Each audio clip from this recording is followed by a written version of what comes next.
Hari Om, good evening to all. Welcome back to our next session of Kindle Live. Let's begin this session also with prayers.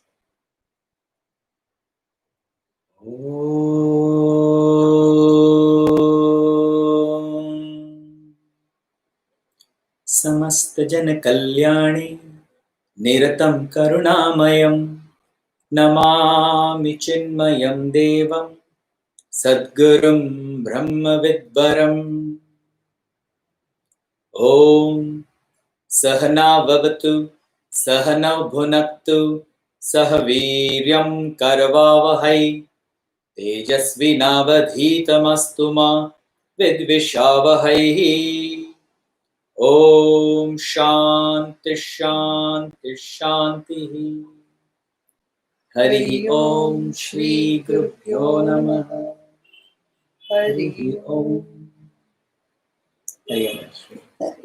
Hari Om to all.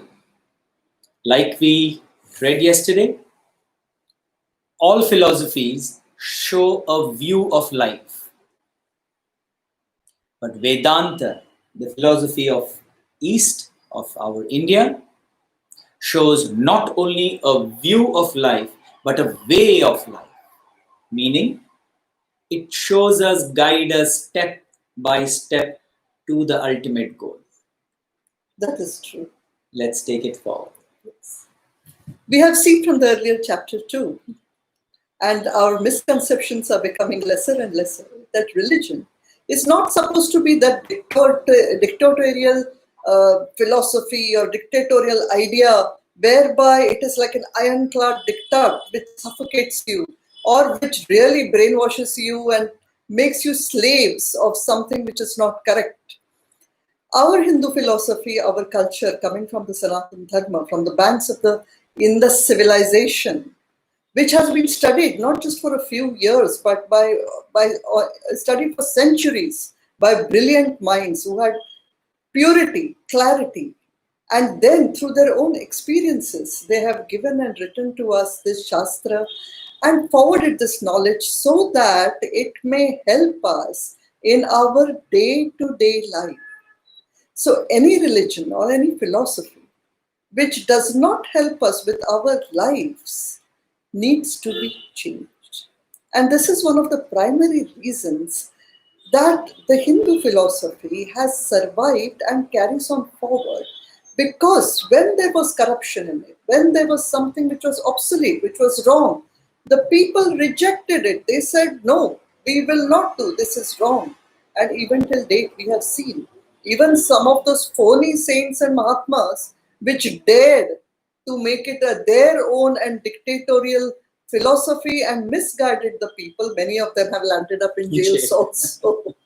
So, Hindu philosophy, it tells us what it has done is, it has made us thinking people. It asks us not to just accept blindly, think about it, practice it, experience it, and then go forward towards your goal. So this misconception about religion really needs to be removed from our minds. But I here want to point out one also negative factor. Just because Hinduism or Hindu religion does not enforce or force upon you any diktats that you have to or you don't have to, or you have to pray 20 times a day, or you have to attend any session every week. It does not mean that we stand up and completely neglect it or don't try to understand it. Because honestly, this was the very aim of those oppressors which ruled our country, which ruled our such a prosperous, brilliant nation, that such a thought process which was in our culture should be destroyed, so that we collapse as a nation. But as we know, it did not happen. And that also tells us that we need to take it forward, we need to understand it, we need to experience this, we need to pass it on to our next generations, and not to think that Hindu philosophy is meant only for the retired, or it is meant only for the old, or it is meant only for the saddened people who then run to God every time there is a problem. No. If it has been taught to our children since they were young, in the right manner, in the right understanding of what is religion or what is our Hindu philosophy, because one cannot be without the other, then it gives us that values, it gives us the strength, it gives us the ability to rise and to not become what we have already seen as stone men, plant men, animal men, but men who are glorious because by nature we are Divine. that divine divinity itself.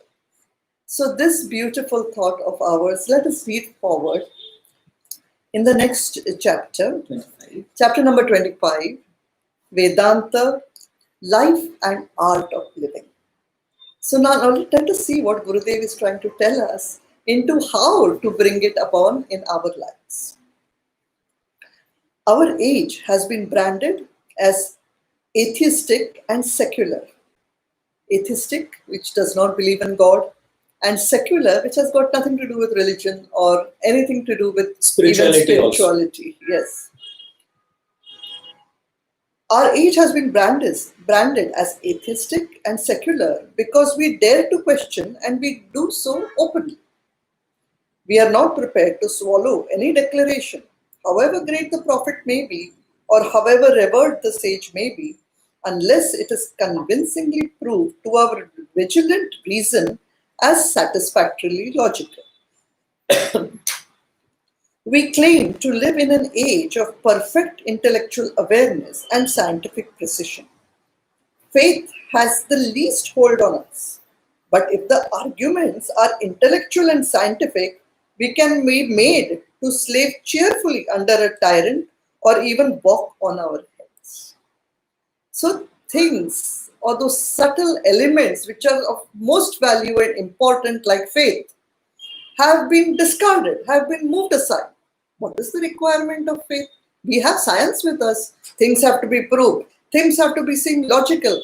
And then we will have full faith in it. Never mind if in that guise there have been tyrants. We know so many tyrants, take any dictator for that matter, who will use even religion for his selfish ends. But here they are very clearly saying that even if they use the word scientific words, and then what they will do, they will use it logically and satisfactory, and then what happens is we can walk on our head because of that. Absolutely. Walk on our heads means we'll listen to whatever, because it appeals to us, because there is nothing beyond that understanding. So, this being the tendency of the age, the philosophy of Vedanta, as expounded in the Upanishads, holds for us a compelling charm. Comparing Hinduism with any other religion in the world, wherein religion is guided by the airtight declaration of a given prophet or master, it can be defined as a growing tradition. Like modern science, Hinduism is not the declaration of any one individual, but is the conclusion of generations of investigators. This is the main difference between Hinduism and any other religion. Even at this moment, scientific conclusions are changeable, and many have in fact changed when reviewed in the light of newly discovered data. Similarly, in religion too, though the fundamentals remain the same, their application in life changes from time to time according to the changing demand of an ever-growing society. We have just explained that even science, what was once to be known as the truth, over time, over a period of research, seems to change. Similarly, the fundamentals of any religion or Hindu religion remain the same, but their practical application may change according to the times. So, what do we mean by science has corrected itself or trying to correct itself and change? Mhm. In the early 19th centuries, when they discovered that engine can rotate wheels, they made motor cars. Right? They were running motor cars on petrol. But the fuel of the age was known as diesel. Mhm. You know this? Scientifically, it is called the fuel of the age because it was crude, but still diesel engines were made, and on crude oil, cruder than petrol, diesel engine was run, which was so cheap to use, which was easy to manage and everything, which was less combustible.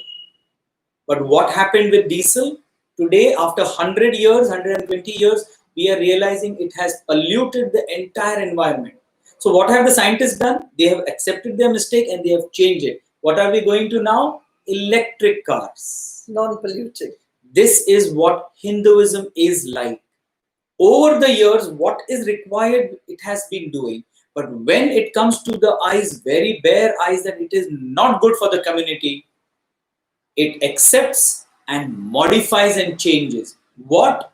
That particular aspect, not the faith, not the philosophy, Not the fundamentals. not the fundamentals. In fact, if we were to follow the fundamentals, we would automatically accept the changes and move forward. Let us continue.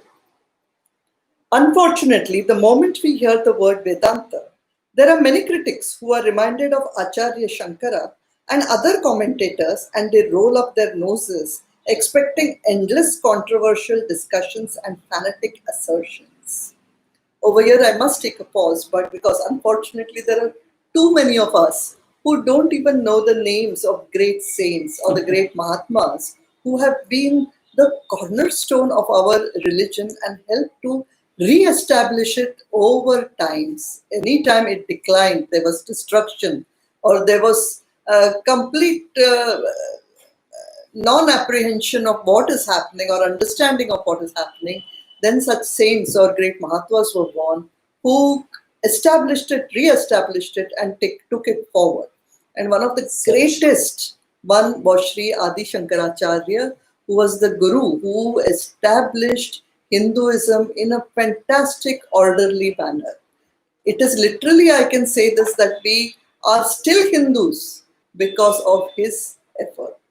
So let us see what it means over here is that when we think of a rishi or a sadhu or a saint or something, somehow we imagine them to be just meditating in forest or in the Himalayas and, having this strange conception about them. Unconventional. And, yeah.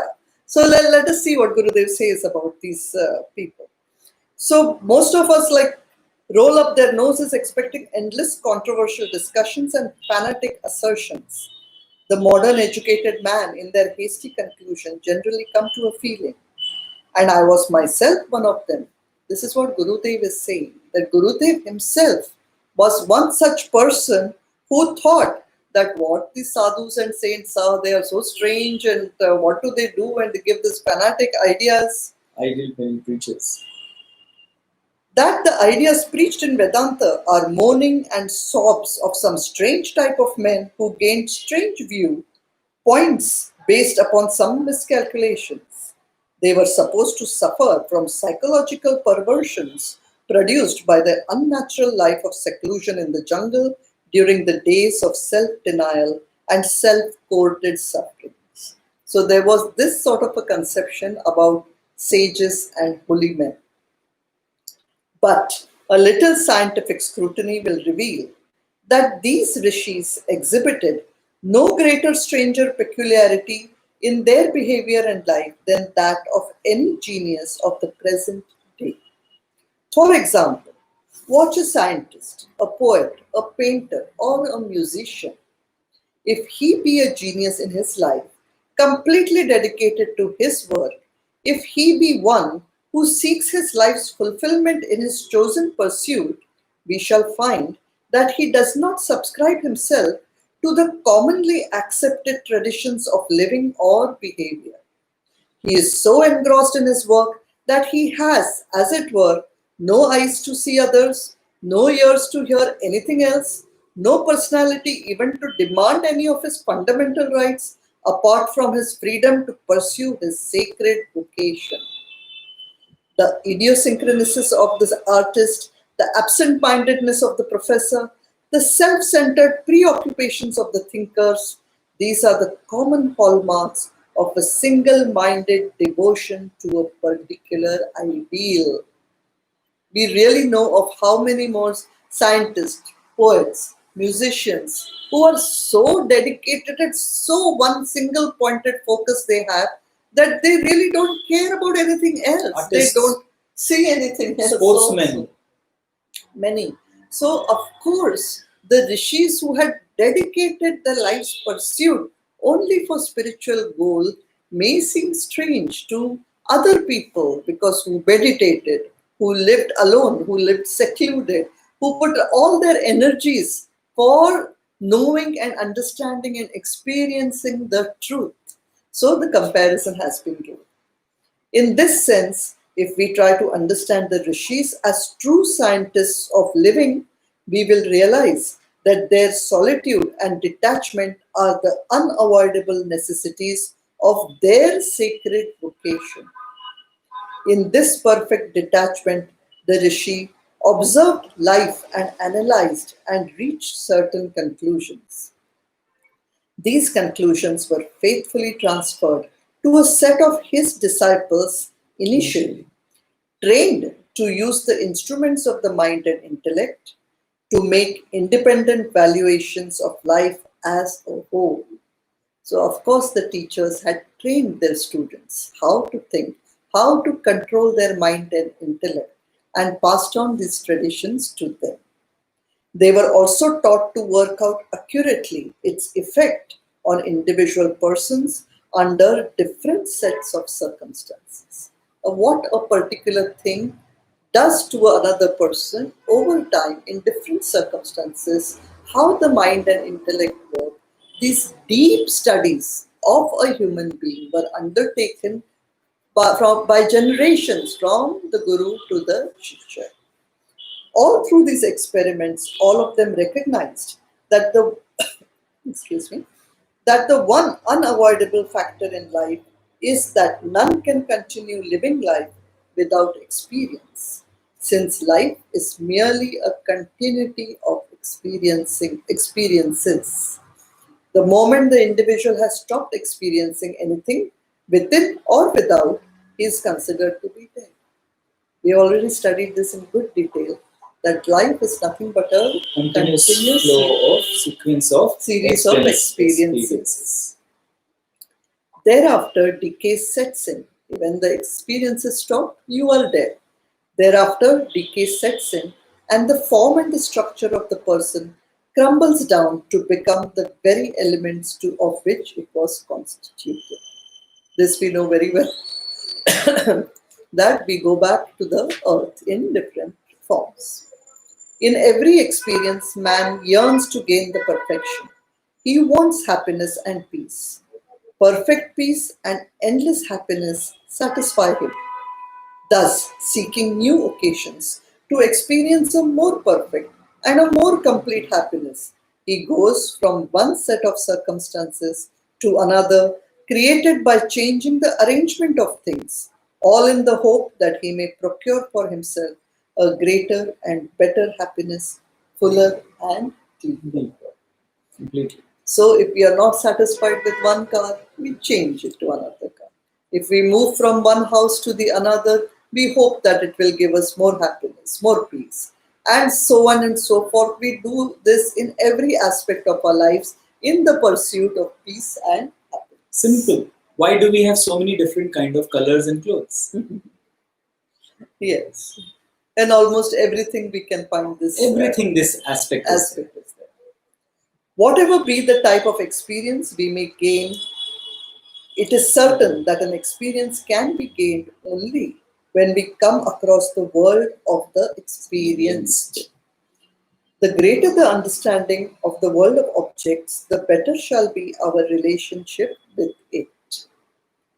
With that right understanding, if we approach the world, it shall yield for us a fuller satisfaction and with lesser chances of disillusionment and despairs.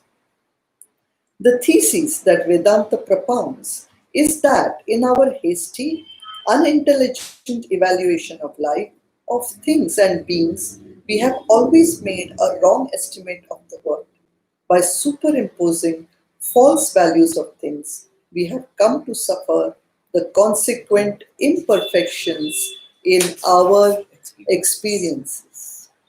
This pale vision of a misinterpreted world, which naturally doles out to us our ample share of sorrows, is fully condemned by the wise seers in the Upanishads. They make a passionate appeal to man to make a right re-estimate of the world of objects. Oh my God. This brilliance of the Upanishads, which have been written thousands of years ago, literally applies so perfectly even As today. on today. Especially this paragraph that I've just read. I appeal to all of you to read it once again. And you will see that when our relationship with the world of objects, which is outside, all of it today, we have not recognized the nature and not adhered to the laws of nature. We have plundered. We have really exploited everything that is there around us. We've not had a good relationship with the world of objects. We have done it selfishly to satisfy our own so-called misrepresented peace and happiness, trying to find them in these objects which we continuously change and superimposing the false values. And small example, how we misuse or rather wrongly understand the world. For a child, a balloon is everything. When the balloon breaks, he cries. But yes, But the father says, it's okay, I'll get you another one. Because from the child's point of view, the balloon was everything and it is over. But from the father's experienced point of view, there is much more in life than just the balloon. The same child, when he grows older, he himself breaks all the toys that he has. Why? Because he just gets the energy to do it. Once again, it is a wrong way of contacting the world. When we grow up higher in our life, we get attached to so many things, to opposite sex, to things which we want to grab in life. But slowly, as you grow older, you realize, oh, that is not so important in life. Life has got more meaning. Family is there, nation is there, country is there, the world is there. Slowly, as you go ahead with your experiences, what you realize is the previous things that you were getting attached to were your not right. choices were not so Not right. right. This is exactly what Vedanta is telling us, that no doubt all these years and lives that we have spent, we may have felt that this was correct, that was correct. It is now time to see from the point of view of the rishis how to look at the world of objects and names and forms. Please. It is in this sense that Vedanta declares the world is unreal. The truth, Brahman, is the only reality. And in Sanskrit it is said beautifully, Brahma Satyam Jagan Mithya. That Brahman is the real Satya, the real truth, the only truth. And this Jagan is just a Mithya. Because it changes continuously. It keeps, we feel, gives us temporary pleasure, which really so fast converts into a sorrow. And this happens all the time. Once we get the sorrow, again we run in pursuit of happiness. Once you feel you have achieved the happiness through another object, oh, after some time, it again tells you, oh no, I was wrong. My choice was wrong. And now let me run after another thing. So, unless you understand this clearly, that Jagan is a mithya. This Jagat is just a mithya. And the true happiness and the true peace in pursuing the correct goals is required. Therefore, if understood properly, Vedanta only demands of us a healthier reinterpretation of the world. The calumny, that means defamation, that is generally thrown at the doors of Vedanta, that it admonishes or reprimands us to be indifferent to the sorrows of man, to social injustice, to poverty and slavery, is an unjust criticism made by those who are interested in this blasphemy. They are applauded only by the gullible and the ignorant. Religion is not the personal property of an individual or an institution. Properly understood, it is not a set of declarations made by some strange men with rare powers of vision, or some bundles of mysterious rituals, or some secret den of ominous conspiracies. On the contrary, it is a complete science of perfect living, whereby society can learn to live peacefully and fully. This is the purpose of religion. There was a time when religion chose not to recognize science and refused to shake hands with her, and this almost prepared religion's own grave. Today, we find the same mistake repeated in the opposite camp. Science has deliberately and openly disowned religion, and consequently, materialism, at the height of its perfection, is groaning with sorrows of its own creation. Neither of them can stand on its own if it wants to bring happiness to society and serve man in living his daily life. How many times have these great rishis repeated that Hindu philosophy is a science of the living? It is a science. The philosophy and science have to go hand in hand. Let me tell you, mostly in the Western countries, we have seen over time the great scientists and the great philosophers from Aristotle and later Galileo and so many others following. Great discoveries were made. But it was a diktat at that time that they had to discuss their scientific achievements with the religious leaders of that time. So science and religion sort of went together. And you will also know and remember this, that there were certain scientists, Galileo himself, when he proposed certain theories and certain aspects of science which he had discovered and written theories about, and then he approached the Pope and of the head at that time of their religion, and it was completely discarded to that extent that all his money and science achievement, it was thrown away. He was in fact imprisoned in his own house. He was not allowed, and there are many such examples when they declared that it was not the earth, but it was the sun, which was the center of our planetary system. This was completely discarded, and the scientists were, I think, hanged, or their heads were cut off, and things like that. So this was at that time when science was not accepted by religion. By Western religion. On the contrary, Yes. From time immemorial, the rishis of our land were called rishis because the word means seer scientist. They are visionaries. They are visionaries. So one side of the visionaries were for the inner, the subjective. The other were for the objective. Science was always appreciated in our culture, in our philosophy, in our land. Science was at par with religion. There was never such disbalance. The greatest discoveries which the world today is using have come from here, from our country, our nation, the rishis which were over here. Of course, they never claimed it to be theirs alone. It was to be used always for the whole of humanity, and that is what actually their philosophy and religion, our philosophy and religion says.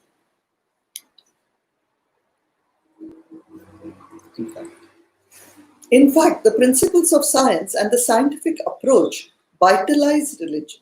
Similarly, the achievements in production, the efficiency in distribution, the gains of cooperation, the marvels of discoveries, the victory over nature, etc., cannot in themselves meet the demands of life and assure a greater share of human happiness.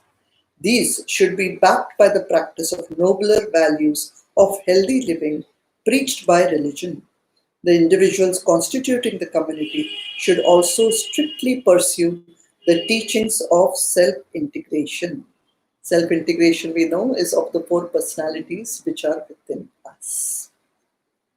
In the last paragraph that we have just read over here, we are seeing today, just yesterday I heard on the news, that the Siberian forests are on fire and that the Arctic region, the summertime ice percentage, which is supposed to be in the Arctic region, 70% of that has been depleted. We are seeing today in the monsoon how many floods in our own country, Assam, and in other countries, China, Bangladesh, all of them, how much land is underwater. So what was said so many years ago, that if you only follow science in order, that we have already seen that science was there to make our lives better, better living and better lives, these 2 differences which were there, to give us more comfort. But on that journey of science towards making so-called living better, so much of corruption and plundering has taken place. And today we are suffering the consequences of that because it was done without any values, without following a system which the religion propounds or tells us to do so. And how much we feel that the need for it is there today. Takes us back to the first chapter, freedom and licentiousness. Yes. So at least we are trying now, we are aware, and we continue on this beautiful journey. Ahead in Kindle Life, it will not be about the problems, of course, but it will also give us beautiful suggestions and practical applications of how to solve these problems, and for us to actually do an experience that it is happening to us. So that, let us continue tomorrow. And we stop over here today. Let us finish this beautiful session with prayers.